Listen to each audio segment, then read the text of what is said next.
At ayun mga ka-325, it's me again, 325 viewers, Vlog Lord Official. Wednesday upload dyan mga ka-325, pauwi tayo. Dahil nung Tuesday sa papasok tayo, ngayon pauwi. At kung mapapansin nyo is, wala nang gas dyan mga ka-325 ang aking motor.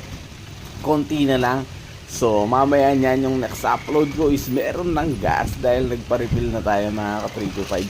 Sabi ko nga ganun pa rin, araw-araw trabaho lang tayo mga ka-325. Yeah, dahil marami tayong dapat bayaran. Malapit na yung due date mga ka-325.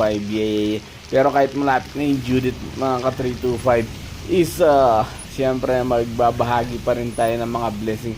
Tulad ng sinabi ko, gusto ko isa lagi kong hino-honor ang aking mga words sa inyo mga 325, lalo na sa mga solidong sumusuporta sa akin dyan mga 325. Alam nyo kung sino kayo.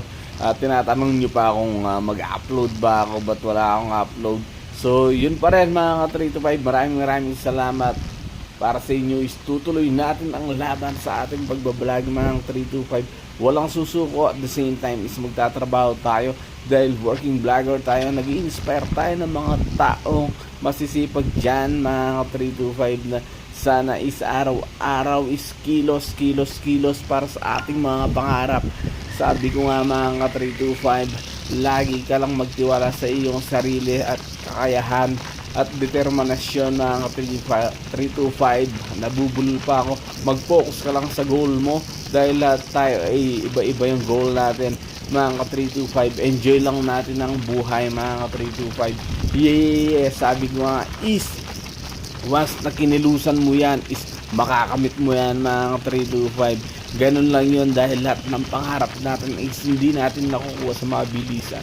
Kunin natin sa mga bagalan mga 325. Hindi makuha yan sa isang minuto, sa isang oras, sa isang araw, sa isang buwan, sa isang taon. 3 to 5 years from now mga 3 to 5 dapat is lagi kami mga resulta sa iyong lahat ng mga ginagawa. So enjoy watching until the end mga 3 to 5 dahil meron tayong makikitang dyan, nagbanggaan na naman mga 3 to 5 bandang Mingit. Sige, enjoy watching and maraming salamat sa inyong suporta. Yeah.